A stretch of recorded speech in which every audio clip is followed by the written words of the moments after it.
Foi amplamente noticiado na imprensa e nas redes sociais há alguns dias que a celebração de um casamento em um cartório na capital foi suspenso porque, ao ser indagada pelo juiz de paz se era de sua livre e espontânea vontade casar-se com aquela pessoa, a noiva, em tom de brincadeira, respondeu que não.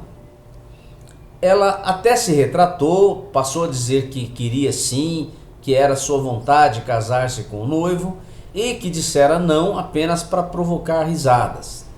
Entretanto, o juiz de paz recusou-se a prosseguir com a cerimônia, que acabou sendo suspensa. Esse fato pitoresco merece algumas considerações à luz das normas pertinentes ao direito de família e, mais especificamente, as que regulam a celebração do casamento. De início, é preciso lembrar que o casamento é um contrato bilateral solene, formal e que, por força da lei, mais precisamente o artigo 1514 do Código Civil, só se completa com a declaração do Estado, por meio do oficial do registro civil, do juiz de paz, de que os contraentes estão casados. Cuida-se de um contrato do qual decorrem vários direitos e obrigações recíprocas aos contraentes.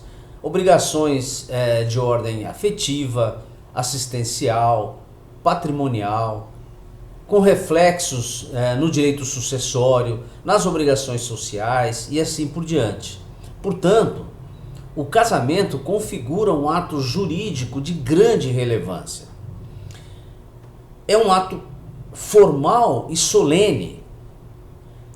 A celebração do casamento tem que ser precedida de um processo de habilitação, no qual os nubentes devem apresentar vários documentos e no qual se há de verificar a inexistência de causas legais de impedimento.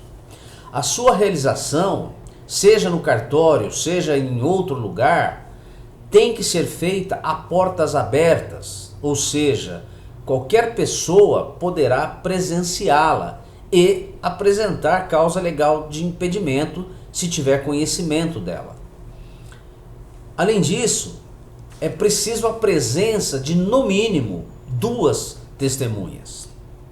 De acordo com os artigos 1514 e 1535 do Código Civil, só depois de colher a expressa manifestação de vontade livre e espontânea dos nubentes é que a autoridade celebrante, o juiz de paz, em nome da lei, os declarará casados. Essa manifestação de vontade dos nubentes deve ser feita individualmente, ou seja, um dos noivos de cada vez, isto é, um após o outro se manifesta. E essa declaração de vontade, além de espontânea e livre, ou seja, despida de qualquer coação, fraude ou constrangimento, deve ser explícita. Portanto, não vale para a celebração do casamento aquela regra de que quem cala consente. Ou seja, não existe, em termos de casamento, a aceitação tácita. Além disso, essa declaração de vontade deve ser incondicional. Ou seja, o noivo ou a noiva não podem responder, por exemplo, sim, desde que ele me dê um carro novo. Ou sim, desde que ela não me impeça de ir ao bar com os meus amigos aos sábados, e assim por diante.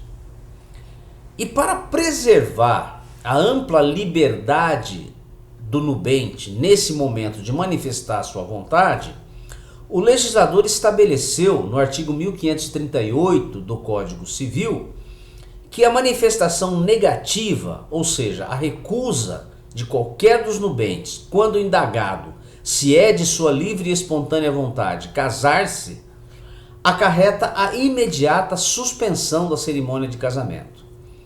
E para completar, o parágrafo único desse mesmo artigo 1538 do Código Civil como uma cautela contra qualquer vício de vontade na manifestação do nubente, proíbe que ele se retrate da negativa naquele mesmo dia.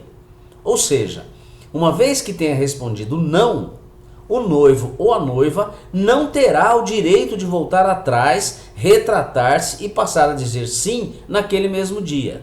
Deverá aguardar até o dia seguinte, se quiser mudar o não para sim. O que ocorre é a suspensão imediata da celebração, ou seja, o adiamento da cerimônia, de modo que poderá, caso o nubente que disse não queira efetivamente se retratar, ser retomada apenas no dia subsequente. Essas regras explicam, portanto, esse fato pitoresco que ocorreu em São Paulo, em que a noiva, em tom jocoso, disse não e acabou dando causa à imediata suspensão da cerimônia do seu casamento. Mas, embora a lei estabeleça essa regra de que a celebração será suspensa e que não se admitirá a retratação no mesmo dia do contraente que se recusou a casar, e com todo respeito ao entendimento de alguns doutrinadores, como, por exemplo, a professora Maria Helena Diniz, que defendem que a regra do artigo 1538 do Código Civil deve ser aplicada mesmo que o nubente alegre que se trata de uma brincadeira, me parece ser de bom senso que a autoridade celebrante dê uma interpretação teleológica a esse dispositivo do Código Civil. Ora, qual é a mens legis? Qual é o propósito da norma legal? O que quer ou o que quis o legislador ao estabelecer essas normas? Ora, garantir que o casamento represente a expressão livre e espontânea da vontade dos nubentes. Portanto, se apesar da noiva ou do noivo ter respondido inicialmente não à pergunta do juiz de paz, fica claro, inequívoco, que aquilo foi uma simples brincadeira, e se aquele que disse não passa a dizer sim e esclarece que a sua vontade, na verdade, é efetivamente a de se casar, seria muito rigorismo, seria muito formalismo aplicar friamente a letra da lei e determinar a imediata suspensão do casamento, causando evidentes constrangimentos e transtornos, tanto aos nubentes quanto a familiares, convidados, cerimonialistas, fotógrafos, enfim, a todos os envolvidos naquele ato. Isso parece representar uma punição muito severa a uma brincadeira desavisada de um dos noivos, que, aliás, muito provavelmente nem sequer sabia das possíveis consequências da sua piadinha.